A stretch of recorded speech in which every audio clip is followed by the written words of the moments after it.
देखिए, my self Vikrant Yadav, और आज जो आप देख रहे हैं वो आपका केमिस्ट्री इन डेली लाइफ का लेक्चर नंबर 3 है। देखिए, अगर बात है इससे पहले अगर आपने लेक्चर फर्स्ट और जो सेकंड में पढ़ा था, वहाँ पे फर्स्ट लेक्चर में ड्रग्स के बारे में पढ़ा था, सेकंड लेक्चर में बात करें आपने उसके बारे में, अगर केमिकल इन फूड के बारे में या रॉकेट प्रोपेलेंट के बारे में पढ़ा था।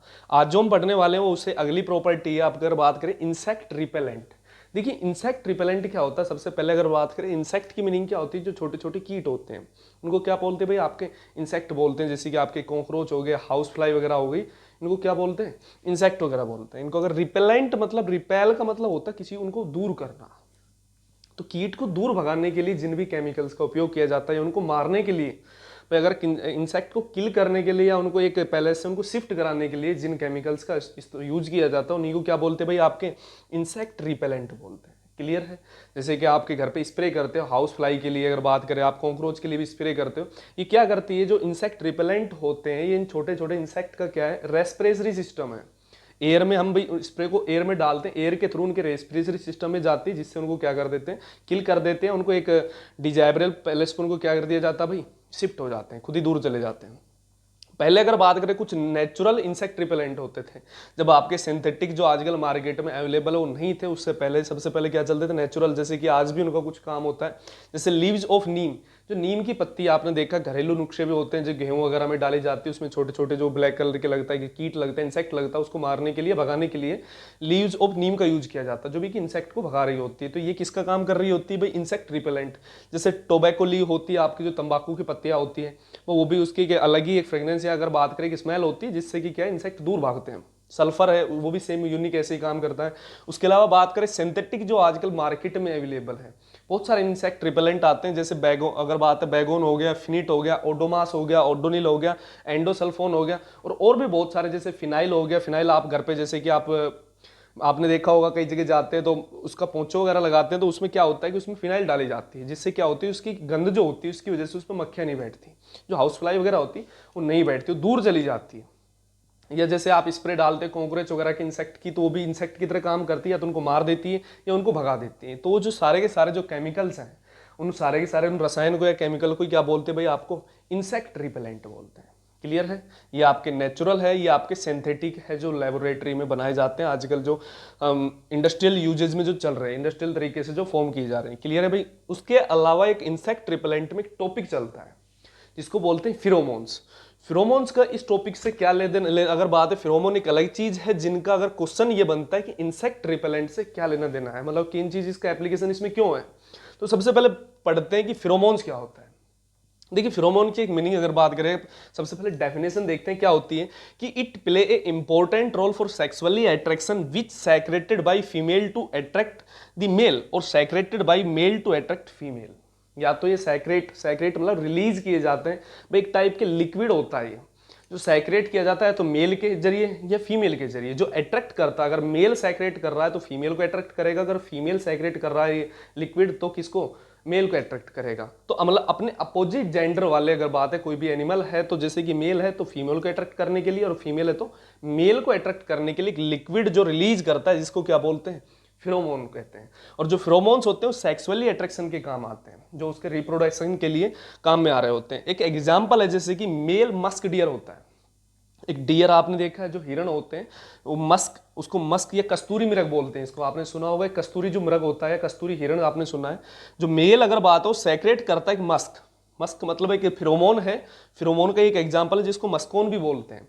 वो सेक्रेट करता है उसकी नोवल के जरिए, नाभि के द्वारा उसको क्या करता है, रिलीज करता है, which attract the female deer for reproduction. या अगर बात है फॉर सेक्सुअली अट्रैक्शन के लिए, किसको, फीमेल को क्या कर रहा होता है भाई, वो लिक्विड, अगर बात है फिरोमोन्स क्या कर रहा होता है, अट्रैक्ट कर रहा होता है, रिलीज किया जाता है मेल डियर के थ्रू। जो मेल होता है, मेल अगर बात है आपका जो मेल है, मेल डियर के थ्रू क्या हो जाता है, तो उससे सैक्रेट, सैक्रेट का मतलब होता है रिलीज करना किसी चीज को, तो रिलीज हो रहा होता है, एक टाइप का लिक्विड होता है, इसकी एक अलग ही फ्रेग्रेंस होती है भाई। इसको मेल अगर रिलीज कर रहा है तो फीमेल को अट्रैक्ट करने के लिए कर रहा होता है। तो इसका अगर बात है इंसेक्ट रिपेलेंट में क्या काम है, मेन चीज है इंसेक्ट रिपेलेंट में क्यों पढ़ते हैं भाई। होता है क्या है कि जैसे कि आपको आपको अगर जैसे कि आपके हाउस फ्लाई की बात करें, आपके जैसे कि मेल हाउस फ्लाई है, या अगर बात करें फीमेल जो आपकी घरेलू जो मक्खी होती है, अगर आपने फीमेल हार्मोन उसका ले लिया, फीमेल हार्मोन की नहीं, अगर फीमेल फिरोमोन उसका ले लिया, पर फीमेल जो फिरोमोन है वो अट्रैक्ट करेगा मेल फिरोमोन को। या मेल अगर उसके जेंडर के जो भी आपके उसके मेल्स हैं उनको अट्रैक्ट कर रहा होगा। तो आपने फीमेल जो अगर फिरोमोन आपका किसका लिए हाउस फ्लाई का और एक स्थान पे रख दिया उसको, वो क्या करेगा, जो फीमेल जितनी भी हाउस फ्लाई है वो सारी उस स्थान पर या उस प्लेस पर क्या हो जाएगी, इकट्ठा हो जाएगी, जिन्हें मार सकते हैं, कुछ भी उनको इकट्ठा करके कहीं छोड़ सकते हैं। तो ये चीज काम कहाँ आ रही होती, फिरोमोन किस में काम आ रही होती, इंसेक्ट रिपेलेंट में, क्योंकि इनकी एक बहुत तीव्र गंध होती है, बहुत तेज, मतलब तीव्र एक अलग ही टाइप की स्मेल होती है, जो कि अगर बात है कि जैसे बिल्ली अगर चीते मतलब लेपर्ड और जो आपकी कैट होती है, हर अगर बात है वो भी रिलीज करते हैं, और उसके जो फिरोमोन्स का नाम है उनको अगर बात है सिवेटोन बोलते हैं। सिवेटोन नाम का जो फिरोमोन्स रिलीज किया जाता है, कि लिक्विड रिलीज किया जाता है किनके थ्रू, लेपर्ड और कैट, जो उनके अपोजिट जेंडर के जो भी अगर बात है जो एनिमल्स है उनको क्या करता है, अट्रैक्ट करता है फॉर सेक्सुअली अट्रैक्शन के लिए। उसके बाद एक सिल्क वॉर्म, जो आपने रेशम के कपड़े देखे, जो रेशम का जो कीट होता है सिल्क वॉर्म होता है, वो भी एक फिरोमोन्स रिलीज करता है जिसको बॉम्बिकॉल बोलते हैं। क्लियर है। उसके अलावा एक अगर बात करें जैसे कि आपकी हाउस फ्लाई है, वो भी अगर एक टाइप का अगर बात है फिरोमोन रिलीज करती है, जिसके कि मस्क्लोर बोलते हैं, मस्क्लोर नाम का एक फिरोमोन रिलीज करती है। तो बहुत सारे एनिमल जो मेल फीमेल के लिए, फीमेल मेल के लिए एक लिक्विड रिलीज करते हैं, जिसको क्या बोलते हैं भी आपका फिरोमोन्स बोला जाता है। क्लियर है। जो कि किसके रूप में भाई, इंसेक्ट रिपेलेंट के रूप में भी उसका यूज ले रहे होते हैं, क्योंकि इसकी गंध एक अलग होती है। मेल अगर आपने फिरोमोन किसी इकट्ठे एक स्थान पर रख दिया तो उसके अपोजिट जेंडर वाले वहां पे इकट्ठा हो जाएंगे, उन्हें मार सकते हैं या भगा सकते हैं। तो ये चीजें किस में काम आ रही होती है भाई, इंसेक्ट रिपेलेंट में किसका काम, फिरोमोन्स का। क्लियर है भाई। आपकी एक फोर्थ प्रॉपर्टी भी आपकी क्लियर होगी। इसके बाद जो अगली प्रॉपर्टी पढ़ने वाले हैं वो है आपकी क्लीनिंग एजेंट। जैसे कि देखिए क्या होता है बताते हैं।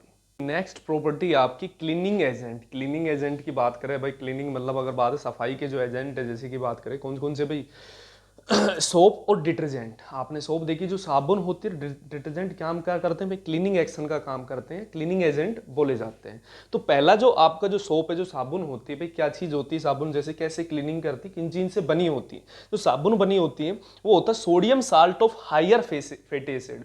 जो फैटी एसिड होती है वो भी बताएंगे क्या होता है। तो sodium salt of higher fatty acid are known as soap. Clear है भाई। फैटी एसिड का जो सोडियम साल्ट होता है वही क्या कहलाता है, सोप कहलाता है भाई। सोप की अगर बात करें, अगर सोप को बनाने का जो प्रोसेस जो होता है भाई, सोप को बनाने का जो प्रोसेस होता है उस प्रोसेस को क्या बोलते हैं भाई, आपका सेपोनिफिकेशन बोला जाता है भाई। सोप होती क्या है कि जो हायर फैटी एसिड के जो सोडियम साल्ट होता है वही क्या होती है, सोप। और सोप को बनाने का प्रोसेस क्या बोला जाता है भाई, आपका सेपोनिफिकेशन बोला जाता है। अब सोप बनती कैसे, जो आपकी जो फैट होती है, अब फैट मिलती कहाँ पे भाई, ये जो फैट होती है जो आपके जो हमारे देश में अगर बात करें, जो फैट का जो ऑप्शन है वो आपके जैसे कि ग्राउंडनट हो गया, ग्राउंडनट जानते हो, मूंगफली जो होती है, सोयाबीन जो होती है अगर बात की जाए, उसके अलावा कोकोनट जो होता है, उसके अलावा जो तिल होता है, आपने सेस में अगर आपने सीड देखे तिल, या इनके अलावा कई भी ऐसी चीजें जिनसे क्या निकालते हैं, उनका जो तेल निकाला जाता है, जो फैट निकाली जाती है उस ऑयल से, उनको मॉडिफाई करके क्या बनाते हैं, फैट बनाते हैं। इंडिया में जो साबुन बनती है, सोप जो बनती है, उनका मेन चीज है बस उनके लिए अगर बात है आपका मूंगफली की बात करें, सोयाबीन की बात करें, तिल की बात करें, या अगर कौन सी टर्म्स कोकोनट की बात करें, जो ग्राउंड नट होती है मूंगफली, उनके अलावा ये जो चीजें इनके ऑयल से क्या बनाई जाती है, फैट। इसको अगर बात है, इसको अगर ट्राइग्लिसराइड भी बोलते हैं। आपका ट्राइग्लिसराइड एक एग्जांपल है फैट का, जिसको ट्रिएट करते हैं सोडियम हाइड्रोक्साइड के 3 मोल के साथ, हीट के साथ। अगर इसको थोड़े से टेम्परेचर 100 से 120 डिग्री सेंटीग्रेड टेम्परेचर थोड़ा सा रखते हो, इसको हीट करते हैं, तो आपको 2 टर्म्स मिल जाती है। एक तो 3 मोल मिलते हैं यहाँ पे C17H37 अगर बात है 35, यहाँ पे एक चीज रहेगी H35 COONA, ये सोडियम साल्ट मिल गया। अगर बात है किसका, इसको जो बोलते हैं सोडियम स्ट्रेट, ये एक मॉलिक्यूल है किसका भाई, सोप का, एक साबुन, इसको ही साबुन बोलते हैं। जो ये बना आपका, जो आपको प्रोडक्ट मिला, इसी को क्या बोलते हैं, सोप। साथ में एक चीज रिलीज हो जाती है, वो आपका क्या है, ग्लिसरॉल। बात है CH2OH, CHOH और CH2OH, ये क्या भाई, ग्लिसरील क्या हो जाती है, रिलीज हो जाती है। तो अब ये काम कैसे करती है भाई, ये मॉलिक्यूल हमें जो मिल गया, किसका मिल गया भाई, ये अगर जो मॉलिक्यूल मिला है हमें, सोप का मिला है। अभी काम कैसे करता है, मेन चीज है कि क्लीनिंग एक्शन, इसको क्लीनिंग एक्शन भाई अगर बात है, हम जो पढ़ने वाले हैं वो पढ़ने वाले क्लीनिंग एक्शन। देखिए भाई सोप का क्लीनिंग एक्शन कैसे, कि कपड़े की सफाई कैसे करती, कैसे इसका प्रोसीजर होता है, वो पढ़ने वाले। देखिए देखिए क्लीनिंग एक्शन ऑफ सोप। देखिए क्लीनिंग एक्शन ऑफ सोप की मैं बात करूं, होता है क्या है, अभी थोड़ी देर पहले अगर आपने देखा है, जो आपका सोडियम स्टेरेट था C17, अगर बात करें H35 COON, ये आपका क्या था भाई, एक सोप मॉलिक्यूल था। इसको करते क्या है, सोप मॉलिक्यूल को टर्म्स, इसके जो कार्बन की चेन है भाई, यहाँ पे कितने कार्बन, आप ऐसे अगर लिखते हो तो हमें पता है यहाँ पे भाई कार्बन है, कार्बन है, कार्बन है। कब तक चलेंगे, जब तक कितने कार्बन ना हो जाए 17। ऐसे तो बहुत लंबी पूरा बोर्ड भी कम पड़ जाएगी, इसलिए हम थोड़ा सा नॉर्मली ऐसे बना लेते हैं। माना कि इसमें भाई सारे कितने आ गए, कार्बन 17 आ गए, उसके बाद लास्ट वाला एक कार्बन प्लस में COON, ये पार्ट बच गया भाई। एक अगर बात हाइड्रोकार्बन की चेन है पीछे भाई, COON ग्रुप से पहले कार्बन 17 की अगर बात है, 17 कार्बन है, उसकी एक चेन बनी हुई है, एक लॉन्गर चेन है। अगर बात करें उसके साथ कितने हाइड्रोजन, भाई आप इसको अप्लाई भी करेंगे, देखो CH3 CH2 ऐसे करते 17 कार्बन अगर लगाओगे, उसके साथ देखना 35 अगर आपको हाइड्रोजन अपने आप अटैच हो जाएंगे, जो आप खुद ट्राई कर सकते हो। उसके साथ अगर बात करें काम क्या करता है, अगर टर्म्स की इसकी मैं बात करूं भाई, देखना जो इसका एक टेल आपने एक पहले भी पढ़ा, आपने 10th क्लास में भी इसको पढ़ा भी हुआ है, रीड भी किया हुआ है। जब जैसे इसको वाटर में हम डिजोल्व करते हैं, सोप का एक मोलिक्यूल अगर वाटर में डिजोल्व करते हैं, एक मोलिक्यूल तो कुछ नहीं काम करता, एक इलेक्ट्रोलाइट की तरह काम करता है, जो कि वाटर में जाने के बाद ब्रेक हो जाता है। इसका साल्ट COO नेगेटिव और सोडियम के आयन किस में आ जाते हैं, लिक्विड में आ जाते हैं, मतलब पानी में आ जाते हैं। क्योंकि पानी पता आपको किससे धोया जाता है भाई, सॉरी कपड़े हमें पता भाई किससे धोते हैं, पेट्रोल से या पानी से, पेट्रोल से धोए जाते हैं ना, पानी से धोए जाते हैं। तो जैसी अगर बात है अगर बात है साबुन का एक मोलिक्यूल किस में जाएगा, लिक्विड पानी में जाएगा, तो सोडियम आयन अलग हो जाएंगे, और COO नेगेटिव जो अगर बात है COO नेगेटिव जो पार्ट है वो पानी में आ जाता है। अब बात है इलेक्ट्रोलाइट्स क्या होते हैं, जैसे कोई भी भाई ऐसे कंपाउंड जिनको किसी लिक्विड में या वाटर सॉल्यूशन में डिजोल्व किया जाता है तो आयनिक फॉर्म में ब्रेक हो जाते हैं, वो इलेक्ट्रोलाइट्स बोले जाते हैं। भाई अकेला एक मॉलिक्यूल अगर होता है तो ये इलेक्ट्रोलाइट की तरह काम करता है। अब आप एक टॉपिक पढ़ोगे, आप सरफेस केमिस्ट्री चैप्टर चलेगा, फॉर्मेशन ऑफ मिसेल, वो भी बहुत इंपॉर्टेंट टॉपिक है जो दोबारा वहां पे पढ़ रहे होंगे, उसमें क्या मिसेल की फॉर्मेशन कैसे होती है वो भी बताते हैं।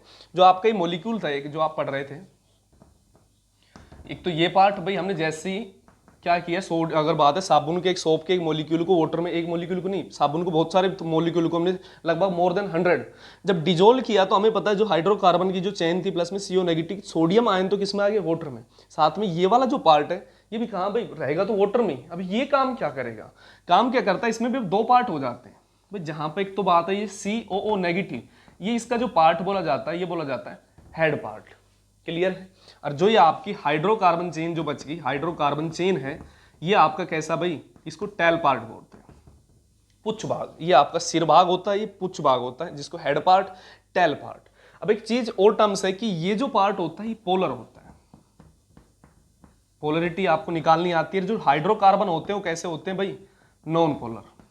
आपने 11th में एक टॉपिक पढ़ा हुआ पोलर और नॉन पोलर, अगर यहाँ पे उसको डिस्कस करें तो काफी लेक्चर बड़ा हो जाएगा, लेकिन फिर भी आप जानते हो पोलरिटी को कैसे निकाला। आपने एक डाइपोल मोमेंट टॉपिक पढ़ा होगा, डाइपोल मोमेंट अगर बात करूं, डाइपोल मोमेंट जिसको फॉर्मूला अगर आपने म्यू नेट निकाला था, mu net is equal to कैसे उसको रूट में निकाला था, यहाँ पे μ1 स्क्वायर प्लस में μ2 स्क्वायर प्लस में 2 μ1 μ2 कोस थीटा आपने निकाला था भाई। अगर आप म्यू नेट निकाला तो μ1 स्क्वायर μ2 स्क्वायर 2 μ1 μ2 कोस थीटा, इसके लिए डाइपोल मोमेंट निकाला। तो जिनका डाइपोल मोमेंट जीरो होता है वो कैसे होते हैं, नॉन पोलर, और जिनका डाइपोल मोमेंट जीरो नहीं होता वो कैसे होते हैं, पोलर। मैंने एक तरीका और भी सिखाया था आपको कि भाई जो नॉन पोलर कंपाउंड होते हैं उनको सिंपली अगर बात है नॉन पोलर अगर बात की जाए, उनकी टर्म सिखाई थी कि ऑल अगर बात करें नॉन पोलर कौन कौन से होते हैं, एक ही ट्रिक के अकॉर्डिंग या एक ही टॉपिक के अकॉर्डिंग सारे नॉन पोलर हम ढूंढ सकते हैं भाई। पहला था कि जो ऑल होमोलाइटिक डाइएटोमिक मॉलिक्यूल है, होमोडाइएटोमिक या होमोमोलिकुलर जो सेम, जैसे कि H2N2 भाई, होमो मोलिकुलर अगर बात करें जैसे कि H2 हो गया, N2 हो गया, O2 हो गया, ये कैसे, होमो मतलब सेम, हेट्रो मतलब डिफरेंट वाले, जैसे कि होमो डाइएटोमिक एक हेट्रो डाइएटोमिक, हेट्रो मतलब डिफरेंट, बस दो मॉलिक्यूल से बना हाइड्रोजन और Cl, ये कैसा हो गया हेट्रो। लेकिन जो H2 कैसा हो गया होमो, क्योंकि दोनों सेम से बना है। तो ऑल होमो डाइएटोमिक जो मॉलिक्यूल होते हैं सारे के सारे कैसे होते हैं, नॉन पोलर होते हैं, जो कि बताया था 11वीं में लिखवाया भी गया है।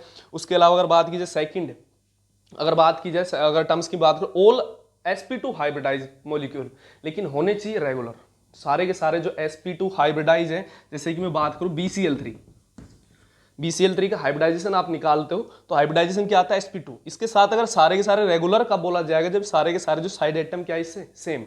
अगर ऑल sp2 हाइब्रिडाइज उनका अगर डाइपोल मोमेंट हम कभी भी निकालते तो हमेशा जीरो आता है, और जीरो आता है तो हमें पता है तो वो कैसे होंगे, नॉन पोलर होंगे। तो ऑल अगर सिंपली हम एक ही लैंग्वेज में निकाल सकते हैं कि ऑल sp2 हाइब्रिडाइज और रेगुलर होने चाहिए, सारे के सारे कैसे होते हैं, नॉन पोलर। एक है sp3 हाइब्रिडाइज, जैसे कि बात करें आप CCl4 की अगर मैं बात करूं, लेकिन ये भी कैसा होना चाहिए, रेगुलर होना चाहिए। CH4 की बात करूं, CCl4 की, अगर इनका भी डाइपोल मोमेंट हमने निकाला था 11th क्लास में, अच्छे से आपको याद होगा, तो वहां पे भी डाइपोल मोमेंट निकाला था तो कितना आ रहा है, जीरो। अगर आपको नहीं पता है कि डाइपोल मोमेंट क्या है तो 11th के आपको जर्नल आपने वहाँ पे केमिकल बॉन्डिंग जो चैप्टर है उसमें जाके देखना, केमिकल बॉन्डिंग लास्ट में अगर एक टॉपिक पढ़ाया हुआ है डाइपोल मोमेंट, वहां पे जाके आपको इजीली मिल जाएगा। तो जो CCH4 है उसका भी डायपोल मोमेंट क्या होता है, 0। अगर बात करें CCl4 की बात करूं या CH4 की मैं बात करूं, इनका हाइब्रिडाइजेशन क्या होता है, sp3 होता है। और अगर सिंपल एक लैंग्वेज बन जाती, all sp3 compound, sp3 hybridise compound सारे के सारे कैसे होते हैं, नॉन पोलर होते हैं। लेकिन उनके साथ होना क्या चीज, सारे के सारे sp3 हाइब्रिडाइजेशन के साथ साथ उनके साइड एटम सारे के सारे कैसे होने चाहिए, सेम होने चाहिए। तीसरी चीज की अगर बात की जाए, ऑल हाइड्रोकार्बन्स, ऑल हाइड्रोकार्बन नहीं कह सकते, कुछ एक्सेप्शन होते हैं। मोस्टली हाइड्रोकार्बन्स कैसे होते हैं, आपके नॉन पोलर होते हैं। तो और भी कई प्रॉपर्टी है जिनको अगर बात है, इसके अलावा जो भी प्रॉपर्टी जो बच गई वो सारी सारी कैसी बचती है, पोलर बचती है।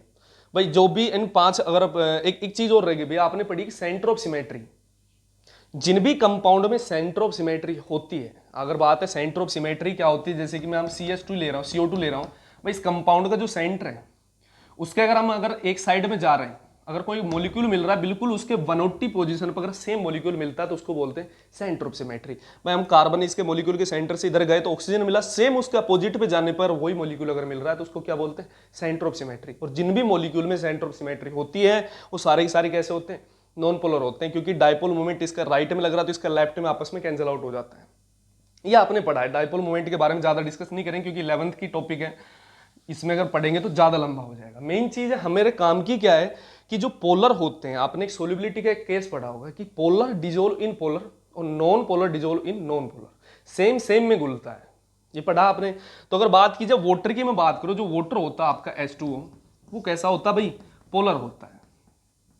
sp3 हाइब्रिडाइजेशन तो होता है लेकिन ऑल साइड जो मॉलिक्यूल है ये कैसा भाई, यहाँ पे sp3 होने के लिए इसके साइड एटम कितने होने चाहिए थे, 4, लेकिन साइड एटम कितने, 2 लोन पेयर आ गया। रेगुलर कंपाउंड नहीं है ये, डिस्टोर्टेड शेप है, तो डिस्टोर्टेड में आ गया तो सारे सारे कैसे आ गए, पोलर आ गए। अगर निकालते भी हो उसका, अगर निकालने का आपको तरीका भी बता रखा, फॉर्मूले से निकालते हो तो इसका जो डायपोल मोमेंट 0 नहीं आता, इसलिए कैसा है, पोलर। तो पोलर किस में घुलते हैं, पोलर में घुलते हैं। नॉन पोलर किस में घुलते हैं, नॉन पोलर में घुलते हैं। जो पानी कैसा होता है आपका, पोलर होता है। लेकिन अगर बात करें जो साबुन का एक मॉलिक्यूल है, इसका जो हेड पार्ट है कैसा है, पोलर है। जो टेल पार्ट कैसा है, नॉन पोलर है। अब मतलब हेड पार्ट तो किस में डिजोल्व हो जाएगा, वाटर में, लेकिन जो टेल पार्ट है वो क्या होगा, रिपेल करेगा, रिपेल करेगा। अब क्लीनिंग एक्शन कैसे काम करता है देखना एक चीज, और एक चीज और भी बोली जाती है, जो वाटर को अगर लविंग स्पीसीज उनको बोलते हैं यहाँ पे हाइड्रोफिलिक। जो वाटर लविंग स्पीसीज होते हैं उनको हाइड्रोफिलिक बोलते हैं। फिलिक का मतलब होता है लविंग, किसी चीज को अट्रैक्ट करना है। अगर बात उनमें अट्रैक्शन होता है तो हाइड्रो का मतलब वाटर की बात कर रहा होता है। हाइड्रोफिलिक वो होते हैं जो वाटर को अट्रैक्ट करते हैं या वाटर से बॉन्डिंग करते हैं इजीली, उनके सोल्यूबल होते हैं उनके अंदर। भाई ये तो आपने डायपोल मोमेंट का फॉर्मूला, इसको हटा देते हैं। जो नॉन पोलर पार्ट है इसको बोलते हैं हाइड्रोफोबिक। फोबिक का मतलब होता है किसी चीज को रिपेल करना, हेट करना, फोबिक। ये हाइड्रोफोबिक होते हैं, वाटर से दूर भागते हैं। अब काम कैसे करता है, जब ये अगर बात है आपने ये लिया, आपने घर पे ये बाल्टी लिया, आपने क्या किया, इसमें साबुन को घोल दिया, तो साबुन के ऐसे छोटे छोटे मॉलिक्यूल जिनका ये टेल पार्ट था, हेड पार्ट पे कौन सा भाई, पोलर पार्ट है। जब ये मोर देन 100 मॉलिक्यूल मिल जाते हैं तो आपस में एक ऐसी फुटबॉल लाइक स्ट्रक्चर बनाते हैं। ऐसी स्ट्रक्चर देखना, आपस में इसकी टेल पार्ट है, ये कहाँ चला जाता है, दूर चला जाता है, वाटर से दूर जाने की कोशिश करेगा। हमें पता है कैसा है, हाइड्रोफोबिक है, वाटर को रिपेल करता है, पानी से दूर भागेगा। टेल पार्ट चला जाएगा उसके बीच में। आपको जो ये टेल पार्ट दिख रहे हैं ये दिख नहीं रहे हैं भाई। फुटबॉल के अंदर क्या होता है भाई, जैसे फुटबॉल के अंदर की हवा आपको नहीं दिखती, तो ऐसी फुटबॉल लाइक शेप जो बनती है इसको बोलते हैं मिसेल। फॉर्मेशन ऑफ मिसेल किसके भाई, जब आपके सोप के मॉलिक्यूल जैसे मोर देन 100 जब मिलते हैं तो किसकी फॉर्मेशन करते हैं, मिसेल की फॉर्मेशन करते हैं, फुटबॉल लाइक शेप में आ जाते हैं। भाई जो ऊपर का जो हेड पार्ट है वो तो वाटर के साथ क्या होता है, अट्रैक्ट होता है, जो किसकी तरफ रहता है, वाटर की तरफ रहता है। लेकिन जो टेल पार्ट वाटर को रिपेल करता है, पानी से दूर जाने की कोशिश करता है, इसलिए किसकी फॉर्मेशन करते हैं, मिसेल की फॉर्मेशन करते हैं। क्लियर है। अब आपने क्या लिया, आपको कोई कपड़ा लिया जिसके ऊपर गंदगी, भाई हम पढ़ क्या रहे हैं, क्लीनिंग एक्शन, साफ कैसे करता है।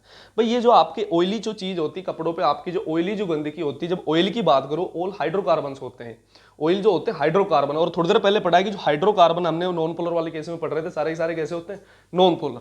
भाई जो गंदगी है आपकी, जो डस्ट है, कोई भी आपकी जो ऑयल डस्ट बात करोगे, ये जो होती है, ये अगर बात है हाइड्रोकार्बन होते हैं जो कि कैसे होते हैं, नॉन पोलर होते हैं। क्लियर है, नॉन पोलर होते हैं। अब ये जो हाइड्रो अगर बात है, जो नॉन पोलर पार्ट है, ये अट्रैक्ट किसके, भाई ये पानी तो अगर बात है, पानी तो किसको, वाटर किसको अट्रैक्ट कर रहा होगा, इसके हेड पार्ट को। लेकिन जो गंदगी है, जो उसकी डस्ट है, वो कैसी, नॉन पोलर, उसको कौन अट्रैक्ट कर रहा होगा, टेल पार्ट कर रहा होगा। क्योंकि टेल पार्ट अभी देखा है, जो टेल पार्ट कैसा होता है, नॉन पोलर, और हमें पता ऑयल डस्ट भी कैसी, नॉन पोलर, और हमें देखा है कि जो polar dissolve in polar, non polar dissolve in non polar. तो जो नॉन पोलर पार्ट है इसका जो टेल पार्ट हो किसको अट्रैक्ट करेगा, और अट्रैक्ट करते ही इसको यहां से निकाल के इस गंदगी को कहां ले जाएगा, यहां ले जाएगा। ये जो गंदगी उस फुटबॉल लाइक जो स्ट्रक्चर बनी थी मिसेल, उसके बीच में यहां से कपड़े से गंदगी हटके कहां चलेगी, वहां चलेगी। इसने अट्रैक्ट किया, वहां लेके उसको फिक्स हो गई। जैसे हम पानी डालेंगे मिसेल कपड़े से कहां चली जाएगी, बाहर चली जाएगी, उसको वॉश कर लेते हैं, और इसी प्रोसेस को क्या बोलते हैं भाई, हम क्लीनिंग एक्शन ऑफ सोप बोलते हैं। क्लियर है भाई। तो ये आपने क्लीनिंग एक्शन ऑफ सोप पढ़ा। इससे पहले सोप के अलावा भी दूसरा जो क्लीनिंग एजेंट होता है आपका वो होता है डिटर्जेंट। देखिए डिटर्जेंट क्या होता है उसको भी पढ़ते हैं। देखिए डिटर्जेंट, देखना भाई ये रही आपकी सेकंड प्रॉपर्टी क्लीनिंग एजेंट की। पहले आपने पढ़ी सोप, दूसरी है डिटर्जेंट। अब क्वेश्चन आता है कि सोप और डिटर्जेंट में अंतर क्या है, दोनों को अलग अलग क्यों पढ़ रहे हैं। बट डिफरेंस की बात करें, बट डिटर्जेंट और सोप में कोई अंतर नहीं है, बस एक केमिकल फॉर्मूले का अंतर है। दूसरी अगर बात है डिफरेंस, हमने दोनों यहाँ लिख दी है। बस सोप और डिटर्जेंट दोनों ही किसका काम करते हैं, क्लीनिंग एजेंट का। फिर दोनों में अंतर क्या है, दोनों में डिफरेंस क्या है, एक केमिकली डिफरेंस है। वह आपने देखी थी, अगर बात है कि फैटी एसिड के सोडियम 60 थे, लेकिन जो आपके जो डिटर्जेंट होते हैं, बात करें थे the derivative of long chain containing alkyl hydrogen sulphate और sodium salt of sulphonic acid, अगर बात है आर नोन एज डिटर्जेंट। भाई ये चीजें जो होती हैं इनको क्या बोलते हैं भाई, डिटर्जेंट। दोनों में फर्क क्या होता है भाई, सोप किनके साथ काम करती है, सोप के बाद डिटर्जेंट बाद में आया आपके 90-20 के में, जिनका जो यूज होना शुरू हुआ वो डिटर्जेंट का यूज होना शुरू हुआ। और कब यूज, अगर बात की जाए, जो आपके जो वाटर के दो टाइप होते हैं, एक सॉफ्ट वाटर होता है, एक हार्ड वाटर होता है। अगर बात है जहां हार्ड वाटर का ये एरिया होते हैं जिनमें हार्ड वाटर पाया जाता है, साबुन हार्ड वाटर के साथ झाग नहीं देती, जिसके दो कारण, अगर बात है दो आयंस होते हैं, एक तो कैल्शियम आयंस, एक मैग्नीशियम आयन। जो हार्ड वाटर उनमें कैल्शियम और मैग्नीशियम आयन होते हैं, जो कि कैल्शियम स्टेरिएट नाम का एक कंपाउंड बनाते हैं, जो भी पढ़ेंगे इसको मिटा के भी उसको भी बताने वाले हैं, जो कैसे सोप के साथ रिएक्शन करके उसको इंसोल्यूबल कर देता है वाटर के साथ, जो झाग नहीं बनने देता है, वो चीज़ भी पढ़ने वाले हैं। तो सोप और डिटर्जेंट में डिफरेंस क्या होता है, जो पहला है भाई, जो सोप होती है ये किससे बनाई जाती है, नेचुरल ऑयल है। जैसे कि बताया था आपके मस्टर्ड से बात करी जाए, कोकोनट से बात की जाए, सॉरी मस्टर्ड के अलावा, मस्टर्ड से नहीं बनता भाई, अगर बात करें आपके जो ग्राउंडनट होती है या कोकोनट होती है या सोयाबीन होती है, उनके ऑयल से बनाया जाता है। लेकिन जो डिटर्जेंट होते हैं ये पेट्रोलियम हाइड्रोकार्बन्स होते हैं, सिंथेटिक बनाए जाते हैं। दूसरी चीज, it give basic solution with water. जब सोप होती है, जब इनका सॉल्यूशन, जब ये क्लीनिंग एक्शन कर रही होती है, जो सॉल्यूशन बनता है वो बेसिक नेचर का होता है। लेकिन डिटर्जेंट जब सॉल्यूशन, अगर बात है जो वॉशिंग क्लीनिंग एक्शन करते हैं, जो सॉल्यूशन बन जाता है वाटर का, वो कैसा होता है, न्यूट्रल होता है। क्लियर है। बात की जाए तीसरी चीज, they react with only soft water. जो सोप होती है ओनली ऑन किसके साथ रिएक्ट करती है, सॉफ्ट वाटर। मतलब सॉफ्ट वाटर के साथ तो फोम बनाती, झाग बनाती है, लेकिन हार्ड वाटर के साथ काम ही नहीं करती, झाग ही नहीं बनते हैं। इसको क्लीनिंग एक्शन कर देखें आप, कपड़ों पे साबुन पूरी घिस देते हैं लेकिन झाग ही नहीं बनते हैं। जो अगर अब कहाँ नहीं बनते, जहाँ पे हार्ड वाटर है, मतलब ऐसे वाटर जिनमें कैल्शियम और मैग्नीशियम के आयंस होते हैं, वो हार्ड वाटर होता है, उनके साथ ये अगर बात है सोप झाग नहीं देती, मतलब क्लीनिंग एक्शन काम नहीं करती। क्यों नहीं करती वो भी पढ़ेंगे। दूसरी चीज, अगर जो डिटर्जेंट होते हैं, सबसे वेरी इंपॉर्टेंट बस इसका अगर बात है, डिफरेंस यही है कि they react with soft and hard water, both, दोनों के साथ ही क्या करते हैं, रिएक्ट करते हैं, झाग देते हैं। चाहे सॉफ्ट वाटर हो चाहे हार्ड वाटर हो, उनमें कपड़े डालो झाग तो आएंगे, फोम बनेंगे। तो ये इन दोनों में क्या होता है भाई, डिफरेंस होता है। मेन चीज क्या है, क्वेश्चन आपके क्या आता है कि भाई जो सोप होती है वो हॉट वाटर के साथ, मतलब अगर बात की जाए फोम क्यों नहीं बनाती। दूसरा क्वेश्चन ये बनता है कि सॉफ्ट वाटर के साथ ही रिएक्ट क्यों करती है। दूसरी चीज, डिटर्जेंट कैसे काम करते हैं भाई, ये चीजें हम इसमें पढ़ते हैं। देखना भाई कैसे काम करती है। जो सोप हार्ड वाटर में भाई आपको जो टर्म्स आपने पढ़ी है, जैसे कि अभी आपने देखा सोप का जो मॉलिक्यूल होता है, जैसे C17H35COO, इसके साथ जो रिएक्ट करा रहे हैं भाई आपके जो हॉट वाटर में होते हैं, कैल्शियम के आयन होते हैं। अब कैल्शियम के यहाँ से आपको पता ब्रेक कैसे होगा भाई, यहाँ से जो टूटेगा ये कैल्शियम +2 प्लस में 2Cl-।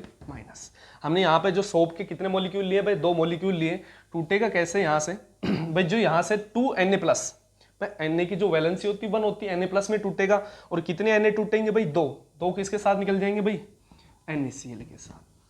उसके बाद जो कैल्शियम +2 है वो इसकी 2 वैलेंसी पे 2 मॉलिक्यूल किसके निकलेंगे भाई, C17H35COO-। इसके कितने मॉलिक्यूल, 2, कितने निकलेंगे भाई, 2 निकलेंगे। किसके साथ जुड़ जाएंगे, कैल्शियम। भाई अगर इसको ब्रेक भी करते हैं कैल्शियम, या इसको आगे लिख लो या पीछे लिख लो, एक ही बात है, इसके साथ जो कैल्शियम यहाँ आ जाएगा। क्लियर है भाई, कैल्शियम प्लस में 2, जैसे कि NOH2 अगर बात है आपने जैसे MgOH ट्वाइस है, सेम उसी टाइप में ऐसे अगर जैसे कि ब्रेक भी होगा तो इसके सोप के साथ ये 2 मॉलिक्यूल CO नेगेटिव के रूप में यहाँ से निकल जाएंगे, साथ में किसके कैल्शियम प्लस 2 के रूप में टूट जाएगा। तो ये वाली टर्म्स बनती, इसको बोलते हैं जो आपका बना हुआ है, एक तो NaCl तो आप जानते हो आपका जो साल्ट होता है, और ये आपका जो बना है ये बना आपका कैल्शियम। अगर बात की जाए स्टीरेट, जो कि कैसा होता है, वाटर इनसोल्यूबल होता है, इनसोल्यूबल होता है भाई, घुलता ही नहीं है। और इसी के कारण भाई अगर बात है सोप का जो, अगर जैसे ही अगर बात है वाटर में किसके आयन है, कैल्शियम के आयन है, तुरंत वो किस में बदल जाती है, कैल्शियम स्टीरेट में बदल जाती, तुरंत बदल जाती है, जो कि कैसा होता है, इनसोल्यूबल, फॉर्म बनने नहीं देता। ये रिएक्शन आपको लिखनी होती है भाई। अगर बात है कि जो सोप होती है हार्ड वाटर के साथ रिएक्ट क्यों नहीं करती, तो आप क्या आंसर दोगे कि जो वाटर में, हार्ड वाटर में क्या पाए जाते हैं, कैल्शियम और मैग्नीशियम के आयन पाए जाते हैं। उनके अगर उनके आयन के साथ सोप का मॉलिक्यूल अगर रिएक्ट करा तो कैल्शियम स्टीरेट बनाता है, जो कि कैसा होता है, इनसोल्यूबल होता है, जो फॉर्म नहीं बनने देता है। क्लियर है, पीपीटी के रूप में उसमें वाटर से एक लेयर बाय लेयर अलग हो जाता है। क्लियर है। या दूसरा क्वेश्चन ये बनता है कि ओनली सॉफ्ट वाटर के साथ काम क्यों करती है, तो ये कारण आप उसमें भी दे सकते हैं। क्लियर है। लेकिन डिटर्जेंट में ऐसा कुछ नहीं होता, वो दोनों तरीके से क्या कर रहा होता है, अपना काम कर रहा होता है। क्लियर है भाई। तो ये चीज है। इसके अलावा इसी का भाई अगर बात है, एक चीज और होती है डीकम्पोजिशन के बेसिस पे। डिटर्जेंट दो टाइप के होते हैं। डीकम्पोजिशन मतलब आपके जो डिटर्जेंट होते हैं, आप जैसे कि कपड़े धोते हो, उसके बाद डिटर्जेंट किसी नाली के थ्रू या सेवरेज के थ्रू बाहर निकल जाते हैं, तो आप वहां पे देखते हो किसी भी वो डीकम्पोज होते कि नहीं भाई। छोटे छोटे जो मोलिक्यूल है, अगर बात करें भाई, आपके पार्टिकल कहाँ पहुंच गए, आपके नीचे नाले में पहुंच गए, किसी भी तरीके से मतलब जमीन पे, पृथ्वी पे पहुंच गए। अब ये डीकम्पोज होते हैं या नहीं, अगर बैक्टीरियल प्रॉपर्टी द्वारा जो आपके डिटर्जेंट डीकम्पोज हो रहे हैं या नहीं हो रहे हैं भाई। अगर डीकम्पोज नहीं होते तो पोल्यूशन का काम करते हैं भाई। आपका डिटर्जेंट फसलों में जा रहा है, वो जमीन में जाके, मिट्टी में जाके डीकम्पोज नहीं हो रहा बैक्टीरियल प्रॉपर्टी द्वारा, मतलब वो जो चीज डिटर्जेंट वहीं पड़ा रह गया डीकम्पोज। जैसे कि प्लास्टिक होती है, डीकम्पोज नहीं होती है भाई। ऐसे आपने पॉलीमर में पढ़ा था, एक बायोडिग्रेडेबल और bio non degradable, same concept इसमें भी होता है भाई। ऐसे डिटर्जेंट जो बैक्टीरियल प्रॉपर्टी द्वारा क्या हो जाते हैं, डीकम्पोज हो जाते हैं, बायोडिग्रेडेबल डिटर्जेंट बोले जाते हैं। जो डीकम्पोज नहीं होते, कौन से बोले जाते हैं, नॉन बायोडिग्रेडेबल बोले जाते हैं। क्लियर है। तो उनका अगर बात है, एग्जांपल भी आपसे पूछ सकता है। तो ऐसे अगर टर्म्स, मेन चीज क्या है, तो डिटर्जेंट के बारे में उसके क्लासिफिकेशन ये भी याद रखना है, बायोडिग्रेडेबल और बायो नॉन डिग्रेडेबल। क्लियर है। अगर जो नॉन डिग्रेडेबल होते हैं वो किसका कारण बनते हैं, पोल्यूशन का कारण बनते हैं। आजकल अगर बात है, मार्केट में वैसे भी दोनों टाइप के मिलते हैं, लेकिन मोस्टली कौन से यूज किए जाते हैं, बायोडिग्रेडेबल, क्योंकि वो हमारे नेचर को हार्मफुल नहीं बनाते हैं। क्लियर है। एक चीज इसका क्लासिफिकेशन और है, देखना इसका क्लासिफिकेशन और पढ़ते हैं भाई, क्लासिफिकेशन भी इंपॉर्टेंट है। देखिए भाई, ये रहे आपके टाइप ऑफ डिटर्जेंट। भाई आपके टाइप ऑफ डिटर्जेंट वो तीन टाइप के होते हैं। पहला आपका कैटाइनिक है, दूसरा एनाइनिक डिटर्जेंट है, तीसरा है non ionic detergent. Important question बनता है यहाँ से।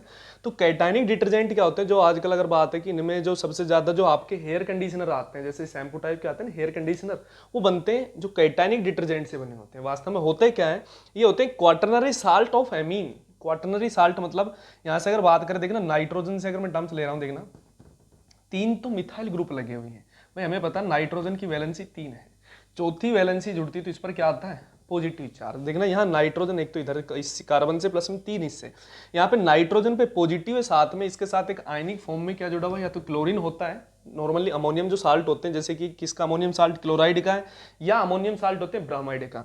यहाँ पे जो आपका जो टेल पार्ट होता है, हाइड्रोकार्बन पार्ट है, उन पर कौन सा चार्ज होता है, पॉजिटिव। यहाँ पे नाइट्रोजन जो बॉक्स के ऊपर लिखा हुआ है वास्तव में किस पर चार्ज है, नाइट्रोजन पर है।